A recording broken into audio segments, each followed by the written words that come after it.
잦은 술자리나 과로, 스트레스로 고생하시는 분들 많으시죠? 이런 분일수록 피곤을 호소하는 분들이 참 많으실 텐데요. 거기다가 요즘 탄수화물 과잉 섭취나 화학 조미료 등으로 우리 몸은 더욱 혹사를 당하고 있습니다. 특히 우리 몸의 최전방 방어선 역할을 하는 간의 기능은 이러한 외부적인 요인들 때문에 제 기능을 하지 못하기 마련인데요. 우리 몸의 전체 해독작용 기능의 75%를 차지하는 간이 제 기능을 못하는 경우도 바로 술자리와 과로, 스트레스, 잘못된 식습관에서 비롯된다는 이야기인데요. 특히 간의 상태가 심각해지면 우리 몸의 해독작용에도 심각한 문제가 생기기 때문에 생명에도 치명적인 뿐만 아니라 다양한 합병증으로 고생하게 되는데요. 그만큼 건강한 간의 보호는 중요하다는 말이죠. 이번 시간에는 우리 몸에서 가장 큰 장기로 체내에 해독작용을 하는 간의 역할과 치료에 대해서 전문의 선생님 모시고 알아보도록 하겠습니다.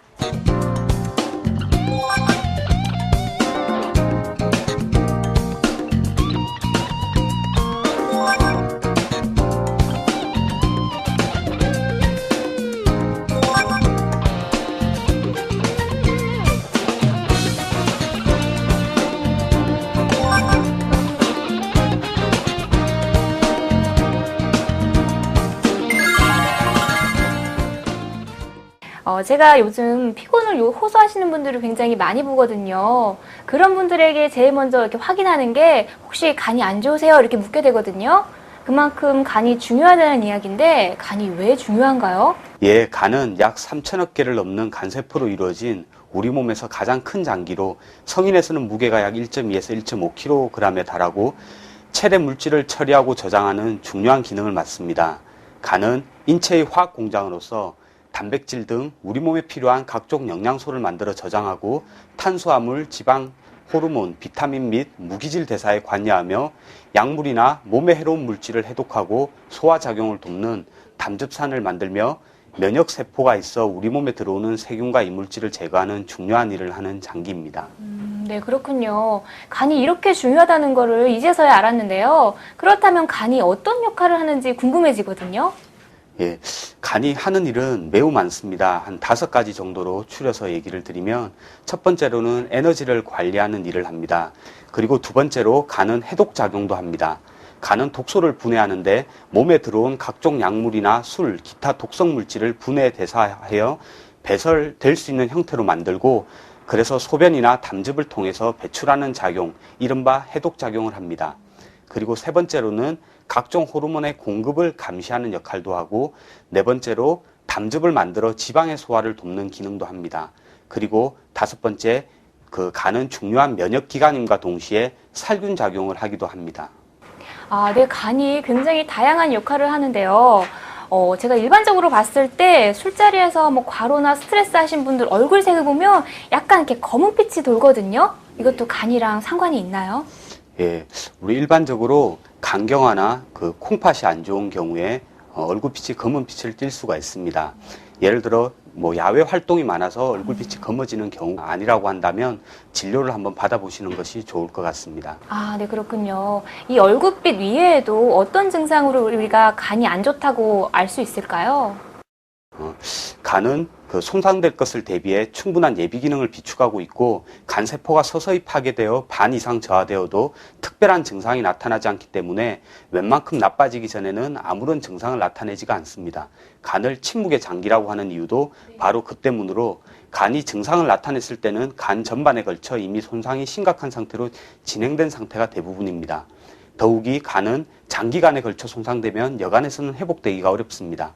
따라서 많은 사람이 몸속에서는 간질환이 진행되고 있음에도 자신은 건강하다고 착각하며 과음 등을 일삼다가 간경변증 그리고 간암으로 진행된 이후에야 뒤늦은 후회를 하는 경우가 많습니다. 그렇군요. 증세가 이렇게 두드러지게 나타나지 않으니까 더 주의 깊게 살펴봐야 할 것 같은데 주로 어떤 증세가 나타나나요?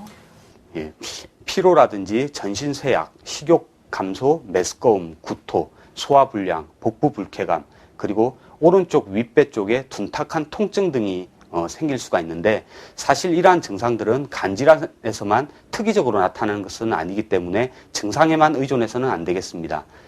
간질환이 진행되거나 손상의 정도가 심한 경우에는 복수가 발생할 수 있고 그리고 토혈, 그리고 혈변, 눈동자와 피부가 노래지고 소변색이 갈색으로 짙어지는 황달 등이 나타날 수 있습니다. 이렇게 증세를 들어보니까 정말 무서운 질병이라는 생각이 드는데요.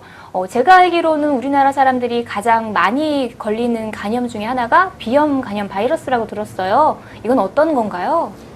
예, 비형 간염 바이러스는 주로 혈액이나 체액에 의한 비경구적 방법을 통하여 전파되는데 대표적인 예로는 어머니와 신생아 사이에 수직 감염을 들 수 있겠고 그리고 성관계를 통한 전염도 있을 수 있으며 비형 간염 바이러스에 감염된 혈액에 손상된 그 피부나 점막이 노출되어 감염되는 경우 등이 있을 수 있습니다. 네, 그렇군요. 이 비형 간염은 그렇다면 걸렸을 경우에 어떻게 진행되어지는지 좀 말씀해 주세요. 예, 혈액 검사를 이용하여 진단하게 되는데 그 S 항원이라고 하는 비형 간염 바이러스 표면 항원을 6개월 이상 보유한 것으로 판단되면 만성 비형 간염이라고 진단할 수 있습니다. 네, 그렇군요. 그런데 제가 알기로는 B형 감염도 있지만 C형 감염이라고도 들어봤거든요. 어떻게 다른가요? 예, C형 간염은 C형 간염 바이러스에 감염된 환자의 혈액이나 체액이 정상인의 상처난 피부나 점막을 통하여 전염되는 간질환입니다. C형 간염은 한 번 감염되면 70에서 80% 정도가 만성 간염으로 진행하고 이 중에서 30-40% 정도가 간경변, 간암으로 진행하므로 예방이 매우 중요합니다. 우리나라에서는 전 국민의 약 1% 정도가 C형 간염 바이러스 보유자로 추정됩니다. 그렇다면 예방이 중요하다고 하셨는데 예방하는 방법에는 어떤 것들이 있을까요?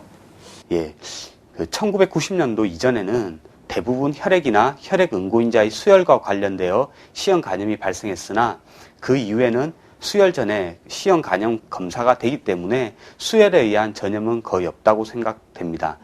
최근에는 마약을 하는 사람들이나 성적인 접촉을 통한 경우, 면도기나 칫솔, 손톱깎이 등을 환자와 같이 사용하는 경우, 그리고 비위생적인 문신이나 피어싱 혹은 침술 등의 시술을 통해서 전염되는 경우가 있습니다. 그러나 모유수유나 식사 그리고 가벼운 키스 등을 포함해서 일상적인 접촉으로는 전염되지 않기 때문에 너무 많은 걱정을 하지는 않으셔도 되겠습니다. 예방주사가 없다고 하니까요. 개인적인 위생관리가 무엇보다도 중요하다는 생각이 드네요. 예. 그럼요. 이 C형 감염에 걸렸을 때 어떤 증상이 나타나나요? 감염 초기에는 증상이 없는 경우가 대부분입니다. 그러나 소수의 환자에서는 피로감, 열감, 근육통, 소화불량, 그리고 우상복부 불쾌감, 황달 등이 나타날 수 있습니다. 따라서 대부분의 C형 간염 환자는 검사를 받지 않으면 감염된 줄을 모르고 있다가 한 20-30년이 지나서야 만성 간염이나 간경변, 그리고 간암 등의 소견으로 뒤늦게 발견되는 수가 많습니다.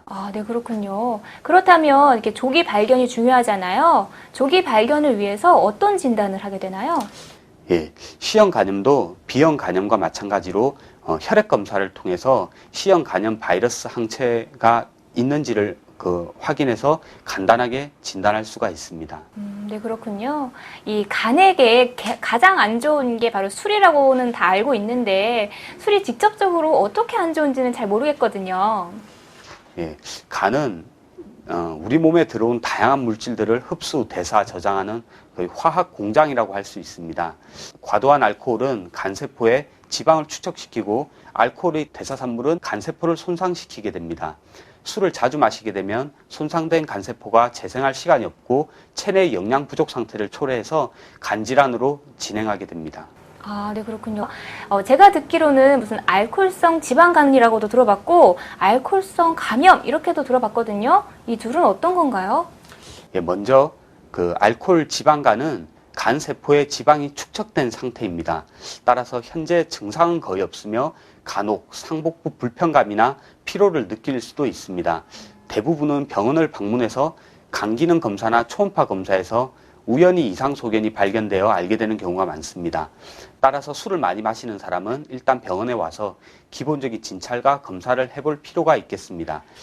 다행이지만 지방간은 술을 끊으면 정상으로 회복됩니다. 장기간 술만 계속해서 마시게 되면 일부 사람에게는 급격한 간기능 장애를 보이는 알코올 간염이 발생할 수 있습니다. 알코올 간염은 지방만 축적되는 지방간과는 달리 간세포가 파괴되고 염증 반응을 동반하는 상태를 말합니다. 그래서 발열이나 황달, 복통, 심한 간기능 장애를 초래해서 술을 끊는 경우에 회복이 가능하지만 음주를 지속하게 되면 간경변증으로 진행할 수 있습니다. 아, 그렇다면 술을 지속적으로 계속해서 많이 마시게 되면 간경변증에 걸린다는 말씀인가요? 예. 과다한 음주는 필연적으로 지방간을 초래합니다. 그리고 지방간은 술을 끊고 충분한 휴식과 영양을 취하면 정상으로 회복될 수 있지만 음주를 계속하면 약 20에서 30% 정도는 알코올 간염을 유발하게 되고 알코올 섭취를 지속하게 되면 10% 정도에서는 간경변증으로 진행합니다. 보통 매일 80g 이상, 약 소주 한 병 정도의 알코올을 10년에서 15년 이상 마시는 경우에는 간이 딱딱하게 굳고 그 기능을 소실하게 되는 간경변증으로 발전할 가능성이 매우 높아집니다. 네, 그래도 다행스러운 게 술을 줄이면 그래도 회복이 된다고 하셨잖아요. 정말 그런가요? 그렇습니다. 알코올 간질환 치료는 술을 끊는 것이 무엇보다 중요합니다. 특히 알코올에 의한 간 손상의 초기 상태인 지방간은 술을 끊으면 정상으로 회복되므로 가능하면 빨리 끊으시는 것이 좋습니다. 네, 그렇군요. 앞서서 말씀해 주신 건 알코올성 지방간과 알코올성 간염이었잖아요. 그런데 제가 듣기로는 비알코올성 지방간도 있다고 들었거든요. 이건 어떤 거예요? 예. 술을 전혀 마시지 않거나 소량을 마시는 뿐인데도 술을 많이 마시는 사람들과 비슷하게 간에 지방이 많이 끼어 있는 병을 말합니다. 대부분의 지방간은 가벼운 병이지만 심한 지방간 환자 4명 중에 1명은 치료를 하지 않고 방치되었을 경우 서서히 시간이 지남에 따라 심각한 간질환인 간경변증으로 진행할 수 있습니다. 따라서 지방간은 있어도 별 문제 아니라고 안이하게 생각하지 말고 적극적으로 관리하도록 노력해야 합니다. 아, 그렇군요. 지방간에 잘 걸리는 사람이 따로 있는 건가요? 예. 비만이나 당뇨병, 고지혈증을 가진 사람들에서 지방간을 같이 동반하는 경우가 많습니다. 그 이외에도 여성 호르몬제나 스테로이드를 포함한 여러 가지 약제를 오래 복용해도 지방간이 올 수 있습니다. 급작스러운 체중 감량이나 체중 감량을 위한 수술 이후에도 심한 지방간이 올 수 있습니다. 그렇다면요, 지방간은 어떤 증상을 보이나요? 예, 대부분은 아무 증상도 없는 경우가 많습니다. 가끔 간이 위치한 오른쪽 상복부가 뻐근하거나 피로감이 심해지기도 합니다. 우연히 해본 검사에서 간 기능이 나쁘다고 알게 되는 경우가 제일 많습니다. 그러므로 당뇨병이나 비만이 있는 사람은 불편한 증상이 없어도 간 기능 검사를 해보시는 것이 좋습니다. 지방간의 진단을 위해서는 간이 나빠질 수 있는 다른 원인이 없는지 확인하기 위한 혈액 검사라든지 간의 모양을 직접 볼 수 있는 초음파 또는 CT 등의 검사가 필요합니다. 드물게 간조직 검사가 필요한 경우도 있습니다. 아, 네, 그렇군요. 제가 지방간이라고 들으면 왠지 간에 그냥 지방이 많이 끼어 있나 보다라고 생각하기 쉬운데요. 치료는 어떻게 하는지 궁금해요. 예, 우선 지방간과 관련된 인자들, 즉 당뇨병이나 비만, 관련 약제 등의 원인을 치료해야 간도 좋아질 수 있습니다. 술이라든지 아니면 과학적으로 검증되지 않은 민간요법이라든지 생약제를 되도록 사용하지 않도록 주의를 해야 되겠습니다. 아, 그렇군요. 예, 그리고 과체중이나 비만을 동반하고 있는 경우에는 현재로서 가장 좋은 치료 방법으로는 첫 번째 적극적인 체중 감량, 그리고 두 번째로는 적절한 식사요법, 그리고 세 번째로 꾸준한 유산소 운동이 가장 효과적인 지방간 치료법입니다. 간염이 계속 지속되다 보면 간경변증이 온다고 들었는데 어떤가요?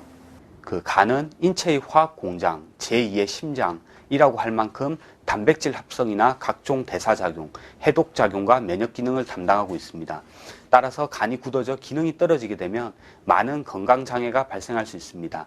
간경변증의 초기에는 간의 보상 능력이 좋아서 정상 간 기능을 유지할 수 있지만 간경변증이 심해지면 여러 합병증이 발생하고 결국 간부전으로 사망할 수도 있습니다. 또한 간암의 위험성도 높아질 수 있습니다. 아, 그렇군요. 간경변증이 계속 지속되다 보면 합병증도 많이 유발된다고 하셨잖아요. 구체적으로 어떤 합병증들이 있는 거예요?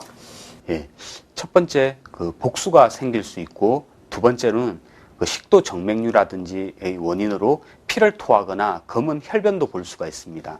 그리고 셋째, 정신이 혼미해지는 간성 혼수가 발생할 수도 있습니다. 이렇게 세 가지가 간경변에서 생기는 가장 심한 3대 합병증이며, 네 번째로는 그 간 변변증이 진행되면 저항력이 떨어져서 쉽게 그 감염에 걸릴 수가 있고, 그리고 간암 발생 위험률도 높아지게 됩니다. 그래서 간 변변증이 심해지면 간 이식을 고려를 할 수 있습니다. 그렇군요. 이 합병증에 대해서 이야기를 들으니까 피 얘기도 나오고 굉장히 무서운데요. 치료는 어떻게 진행되나요? 예, 그 초기 간 변변증 환자는 10년 내에 정맥류에서 출혈할 확률이 약 25% 된다고 하고, 복수가 발생할 확률도 약 50% 정도가 된다고 합니다. 그래서 일단 간 변변증이 진행되면 원래의 정상 간으로 회복하기가 어렵습니다. 그러나 원인에 대해 적절한 치료를 하는 경우 간 변변증의 진행을 막아 심각한 상태로 진행되지 않도록 도와줄 수는 있습니다. 그러므로 좋은 생활 습관을 유지하고 과학적으로 입증되지 않은 성분의 생약제나 민간요법은 피하시는 것이 좋겠고, 본인의 간 변변증 상태를 정확히 파악해서 적절한 치료를 받을 수 있도록 전문의와 상의하시는 것이 중요하겠습니다. 네, 정말 민간요법보다는 전문의와 상의하는 게 중요하겠네요. 간에 이상이 생겼을 때 심하면 간암까지도 갈 수가 있잖아요. 이 간암은 어떻게 생기게 되는 거예요? 예, 간암은 매년 전 세계적으로 약 60만 명의 환자가 발생하는데, 특히 우리나라, 그리고 일본, 동남아시아와 중국, 그리고 아프리카 등지에 흔합니다. 간암은 우리나라 남성의 그 암으로 인한 사망 원인의 제3위이고, 특히 한참 일을 할 40대에서 50대 남성에서는 암 사망 원인의 1위를 차지하고 있습니다. 간암이 생길 위험이 높은 사람들은 첫 번째로는 B형 간염 바이러스 보유자를 들 수 있는데, 남자로서는 40세, 그리고 여자로서는 50세 이상의 경우, 그리고 간 변변증이 있는 경우, 그리고 간암의 가족력이 있는 경우가 위험할 수 있겠고, 그 B형 간염 바이러스 보유자 이외에도 그 만성 C형 간염 환자, 그리고 이미 이제 간 경변증이 있는 경우, 그리고 뭐 술이라든지 여러 원인에 의한 만성 간질환 환자에서도 간암이 생길 위험이 높다고 하겠습니다. 네, 이 간염을 일으킬 수 있는 요인들을 가지고 계신 분들이라면 정말 모든 것들을 다 조심해야 할 것 같네요. 간암의 진단은 그렇다면 어떻게 이루어지는지 설명해 주세요. 그 간암 환자의 상당수는 특별한 증상이 없을 수 있으며, 증상이 있더라도 간암은 기존에 간질환이 있는 사람에서 주로 생기기 때문에 간암의 증상과 기존 질환의 증상이 혼동되어 간암이 생겨도 잘 모르는 수가 많습니다. 일부 환자에서는 우상복부에 통증이 있고 덩어리가 만져지기도 하고, 기존 간질환이 갑자기 악화되거나 피로, 쇠약감, 체중 감소 등이 있을 수 있습니다. 그러므로 간암의 생길 위험성이 높은 분들은 복부 초음파라든지 혈액 검사를 통한 정기 검진이 중요합니다.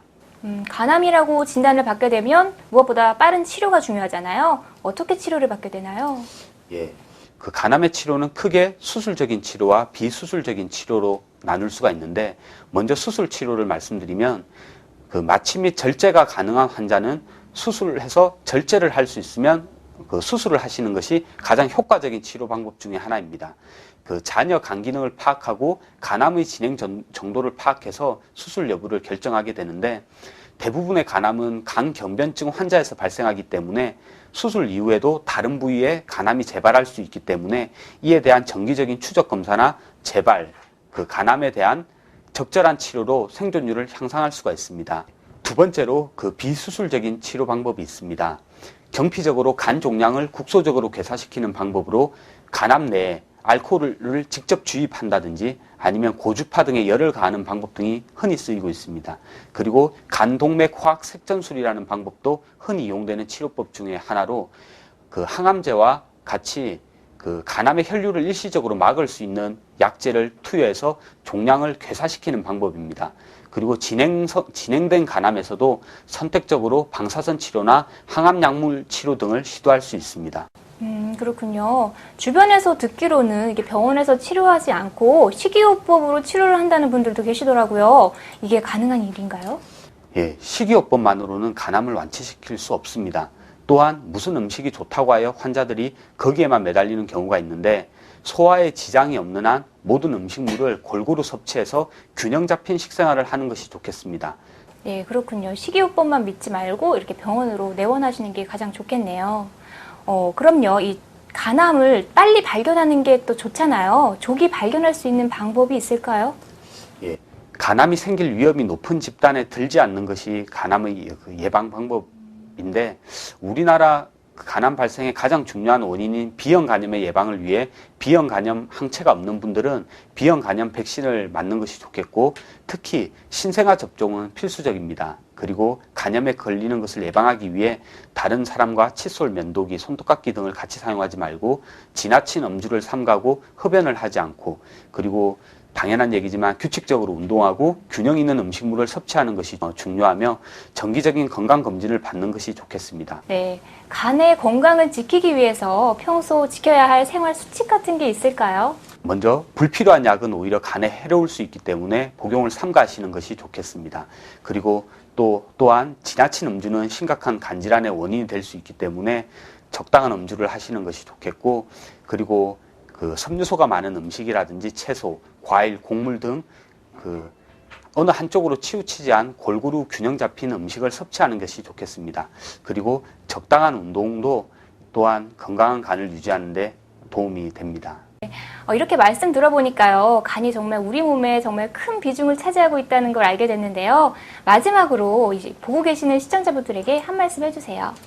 우리나라에서는 그 B형 간염과 그리고 그 술이 가장 그 간질환의 원인이 되는 경우가 흔하기 때문에 그 B형 간염 항체가 없으신 분들은 예방 접종을 하시는 것이 좋겠고, 그리고 반드시 과음은 금해야 할 것 같습니다. 그러면 그 간질환이 상당 부분 많이 예방이 될 수 있습니다.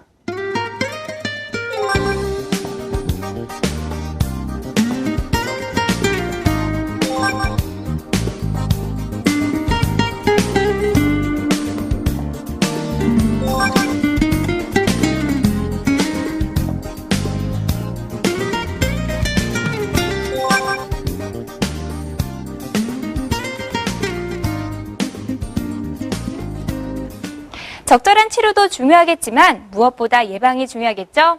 평소 음주를 줄이고 좋은 식습관을 유지하고 즐거운 생활을 하는 것, 바로 간 건강을 지키는 첩견입니다. 오늘은 간에 대해 전반적으로 전문가 선생님과 함께 했는데요. 좀처럼 발견이 어려운 간질환의 치료를 위해서 평상시 병원을 찾아 검사하는 것 잊지 마시고요. 메디컬 행복충전, 오늘은 여기까지입니다. 안녕히 계세요.